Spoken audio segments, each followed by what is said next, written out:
आज फिर से हमें कुछ रिकर्सिव और रिकर्सिव न्यूरल लैंग्वेजेस की कुछ प्रॉपर्टीज देखनी है। लास्ट वीडियो में हमने बात की थी कि रिकर्सिव न्यूरल लैंग्वेज क्या है या रिकर्सिव लैंग्वेज क्या है। रिकर्सिव लैंग्वेज क्या कहता है, किसी भी स्ट्रिंग को या तो एक्सेप्ट करेगा या फिर रिजेक्ट करेगा। रिकर्सिव न्यूरल क्या कहता है, वो एक्सेप्ट कर सकता है, रिजेक्ट कर सकता है या फिर किसी इनफाइनाइट लूप में जा सकता है। ठीक है, अब हमें इसकी एक प्रॉपर्टी की बात करनी है। The first property says membership algorithm. Membership property क्या है, वो ये कहती है कि क्या अगर मैं कोई स्ट्रिंग दूं तो क्या वो लैंग्वेज से बिलोंग करेगी या नहीं करेगी। ठीक है, दिस इज द मेंबरशिप, क्या ये स्ट्रिंग जो है इस लैंग्वेज का मेंबर होगी या नहीं होगी, ये हमें फाइंड आउट करना है। तो इसके लिए ये membership algorithm for this recursive language, अगर मैंने कोई स्ट्रिंग दी अपने किसी ट्यूरिंग मशीन को तो ये तो कह देगी क्या तो मैं एक्सेप्ट करूंगा या रिजेक्ट करूंगा। दैट मींस मेंबरशिप एल्गोरिथम में ये फाइंड आउट कर रहा है। देखो मेंबरशिप एल्गोरिथम का काम यही है, मेंबरशिप प्रॉपर्टी का ये फाइंड आउट करना कि क्या ये स्ट्रिंग इस लैंग्वेज से बिलोंग करेगी या नहीं करेगी। ठीक है, अगर वो यस और नो में आंसर कर दे that means membership property satisfy हो रखी है। बट अगर वो यस और नो में आंसर ना करे तो मेंबरशिप प्रॉपर्टी सेटिस्फाई नहीं हुई है। सो इस वाले केस में यहाँ पे अगर मैंने कोई भी स्ट्रिंग दी इस ट्यूरिंग मशीन को तो या तो उसको एक्सेप्ट करेगी या रिजेक्ट करेगी। दैट मींस वो यस और नो में आंसर कर रही है। ठीक है, that means this property is decidable, membership property is decidable for this recursive languages. But अगर मैं कोई स्ट्रिंग रिकर्सिव लैंग्वेज के केस में अगर मेरे पास ये एक ट्यूरिंग मशीन है corresponding to this recursive neural language, उस केस में अगर मैंने कोई स्ट्रिंग दी तो वो उस स्ट्रिंग को एक्सेप्ट कर भी सकता है, रिजेक्ट भी कर सकता है और इनफाइनाइट लूप में भी जा सकता है। So for recursive enumerable languages this property membership property is not decidable. हो सकता है एक्सेप्ट करे, हो सकता है रिजेक्ट करे, हो सकता है इनफाइनाइट लूप में चला जाए, कभी कुछ बताए ही ना। So this is not decidable, ये undecidable for the recursive neural language. So membership property for recursive language is decidable. That means the answer yes or no कि whether this string will belong to this language or not. But for recursive neural languages this membership property is undecidable. ठीक है, the next theorem and the next property says कि मेरे पास दो language है, एक language है L और एक इसी का कॉम्प्लीमेंट L है कॉम्प्लीमेंट और recursive enumerable languages then L is recursive language. It's a theorem. ठीक है, अब हमें इसको प्रूव करना है। इसको हम दो तरीके से प्रूव कर सकते हैं। देखो मेरे पास रिकर्सिव और रिकर्सिव इन्यूमरेबल लैंग्वेजेस अगर ये दो पेयर हैं सो इससे मेरे पास चार पॉसिबिलिटीज बन सकती हैं। क्या क्या कि L, अब हमें इन चारों सिनेरियोज में से ये देखना है कि इसमें से कौन सा ट्रू है और कौन सा फॉल्स है। ठीक है, so L and L complement are recursive. This is by the property कि अगर मेरे पास कोई एक लैंग्वेज है वो रिकर्सिव है सो उसका कॉम्प्लीमेंट भी रिकर्सिव होगा। ठीक है, this is the property of the recursive language. So अगर मेरे पास एक लैंग्वेज है जो कि रिकर्सिव है उसका कॉम्प्लीमेंट भी रिकर्सिव हो सकता है। So this is true, it can exist. L and L complement will exist in recursive pair, recursive set. ठीक है, second set says if L is recursive enumerable, if L is recursive enumerable then L complement is not recursive. इसका complement क्या होगा, outside this set. outside this set means this is the universal set, that means L complement यहाँ पर। yes, this is also true कि मेरे पास देखो ये अगर ये लैंग्वेज L है सो इसके बाहर इसके कॉम्प्लीमेंट क्या होगा, इसके बाहर ही तो जाएगा। सो this is also true. The second case says L and L dash are not recursive enumerable. देखो रिकर्सिव के लिए मैंने रिकर्सिव लिखा है, रिकर्सिव एन्यूमरेबल के लिए मैंने आर ही लिखा है। ठीक है, सो ये कहता है कि अगर मेरे पास कोई एक लैंग्वेज है L और वो रिकर्सिव एन्यूमरेबल नहीं है that means outside this set है, आउटसाइड दिस सेट है। So L complement can also exist outside this pair, that means L complement is also not recursive enumerable, it can exist by the property again. ठीक है, next one, क्या मेरे पास ये possibility है, so this is true, this is true, this is true, but means valid. क्या L is recursive enumerable और L dash is not recursive enumerable?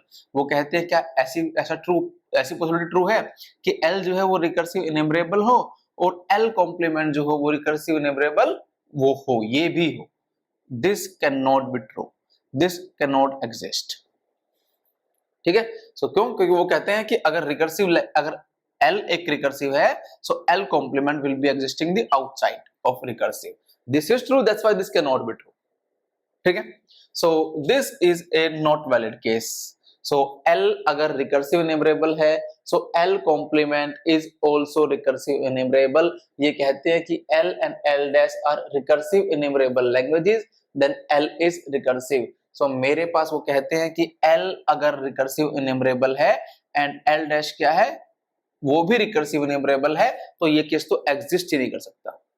ठीक है, उनमें से कोई एक रिकर्सिव होगा और दूसरा रिकर्सिव इन्यूमरेबल हो सकता है। और एक अगर रिकर्सिव है तो डेफिनेटली, क्योंकि उसका कॉम्प्लीमेंट भी क्या है, रिकर्सिव है। वो क्या कह रहा है, देखो ये प्रॉपर्टी वैलिड नहीं हुई ना, उसने कहा है L is recursive enumerable, L' is also recursive enumerable. हम कहते हैं ये तो एग्जिस्ट ही नहीं कर सकता। सो दैट मींस इसमें से कोई से भी एक जो होगा वो रिकर्सिव होगा, चाहे वो L हो चाहे वो L कॉम्प्लीमेंट हो। और L अगर रिकर्सिव है तो डेफिनेटली L कॉम्प्लीमेंट भी उसका रिकर्सिव हो जाएगा बाय दिस फर्स्ट प्रॉपर्टी। ठीक है, सो एक तो इसका ये प्रूफ है, proof number 1। Proof number 2 will be like this one. यहां पर ये कहते हैं कि मेरे पास दो ट्यूरिंग मशीन है, एक T1 है एक T2 है, और मेरे पास दो लैंग्वेज है, एक L है एक L कॉम्प्लीमेंट है। सो जो T1 है वो L को इंप्लीमेंट कर रहा है, L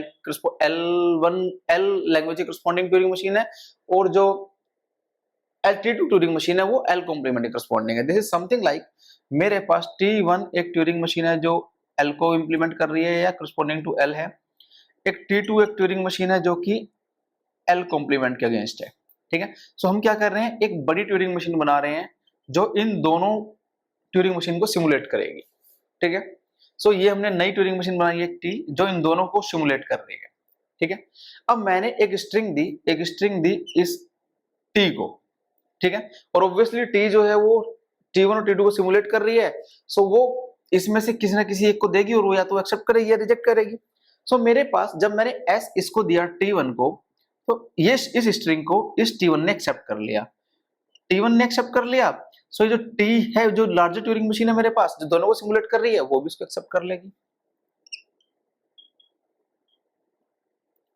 ठीक है, अगर T1 ने एक्सेप्ट कर लिया, क्योंकि T अगर स्ट्रिंग T1 एक्सेप्ट कर रही है इस स्ट्रिंग S को, और T1 किसके करस्पॉन्डिंग है, L के, दैट मींस ये S किसका पार्ट है, किसी लैंग्वेज L का पार्ट है। ठीक है, L का पार्ट है, और वो L क्या है, वो जो T1 को इंप्लीमेंट कर रही है। ठीक है, अब this is something like L, ये कोई भी एक लैंग्वेज ले लो आप, L ले लो, जरूरी नहीं है जो इसको इंप्लीमेंट करिए, let's say this is like someone L1 ले लो, L ले लो, कुछ भी ले सकते हैं। अब मैंने इसको एक दूसरी स्ट्रिंग दी और उसको हमने पहले T1 को दिया, T1 ने उसको एक्सेप्ट नहीं किया, बट T2 ने उसको एक्सेप्ट कर लिया। अगर उसको T2 ने एक्सेप्ट कर लिया, दैट मींस उसको T1 ने तो एक्सेप्ट किया नहीं था, T2 ने किया, दैट मींस वो इस L का पार्ट तो है नहीं, वो इसका पार्ट है, इसने तो एक्सेप्ट कर लिया, इस T2 ने क्या किया, उसको एक्सेप्ट कर लिया, बट T2 तो L का कॉम्प्लीमेंट इंप्लीमेंट कर रही है। ठीक है, तो वो तो ये जो नई स्ट्रिंग हमने दी है जिसको इसने रिजेक्ट किया, इसने एक्सेप्ट किया, वो इसका पार्ट तो है नहीं, दैट मींस ये तो रिजेक्ट कर रही है, और ये रिजेक्ट कर रही है, और ये जो हमारी बड़ी ट्यूरिंग मशीन है T, वो ऑलरेडी उन स्ट्रिंग को एक्सेप्ट कर रही है जो L का पार्ट है, सो ये वाली जो बड़ी ट्यूरिंग मशीन है, अगर इसने इसको एक्सेप्ट कर भी लिया तो ये जो T है वो इसको रिजेक्ट कर देगी। क्यों? क्योंकि उसने जिस स्ट्रिंग के करस्पॉन्डिंग ऊपर एक्सेप्ट किया था वो केवल उन्हीं को एक्सेप्ट करेगी, नीचे जो इसके करस्पॉन्डिंग है, जो इस L का पार्ट नहीं है, उनको वो रिजेक्ट कर देगी, क्योंकि वो क्या करेगी, इस स्ट्रिंग को या तो एक्सेप्ट करेगी या रिजेक्ट कर जाएगी। ठीक है, सो इस केस में यहां पर अगर ये इसको एक्सेप्ट कर भी लेती है तो इसको रिजेक्ट कर जाएगी। सो दैट्स व्हाई अब क्योंकि ये जो T ट्यूरिंग मशीन है जो दोनों को सिमुलेट कर रही है, वो क्या कर रही है, या तो वो एक्सेप्ट कर रही है या रिजेक्ट कर रही है, वो किसी एक में आंसर कर रही है, और accept and reject is the case of this is recursive language. That's why हमारी जो T ट्यूरिंग मशीन है या तो वो एक्सेप्ट करेगी या रिजेक्ट करेगी, वो किसी भी स्ट्रिंग के लिए दोनों आंसर नहीं करेगी कि वो एक्सेप्ट भी कर रही है और रिजेक्ट भी कर रही है, नहीं। सो यही उन्होंने कहा है कि अगर मेरे पास T1 और T2 को मेरे लिख के करस्पॉन्डिंग मेरे पास एक ट्यूरिंग मशीन T है जो सिमुलेट कर रही है इसको, और T1 ने अगर किसी स्ट्रिंग को S को एक्सेप्ट किया, सो T also accepts, but if T2 accepts string S is again a new string, T rejects S, तो T ने उसको रिजेक्ट कर दिया। ठीक है, सो और ऐसा क्यों है, क्योंकि जो S है, जो S can be either part of L और L कॉम्प्लीमेंट, जो हम स्ट्रिंग दे रहे हैं तो इस L का पार्ट होगा, S का पार्ट होगा, किसी एक का ही पार्ट होगा ना यार, और वो किसी एक को ही एक्सेप्ट करेगी। ऐसा तो है नहीं कि जो इसका पार्ट नहीं है उसको भी एक्सेप्ट कर रही है, जिसका पार्ट है उसको भी एक्सेप्ट कर रही है, नहीं, दैट इज नॉट पॉसिबल। ठीक है, so therefore a single machine T between T2 and T2 is expected to accept S. So these two are the proofs, theoretical proofs for this theorem. Well, video अगर पसंद आई तो like करें, subscribe करें और share करें। Thank you.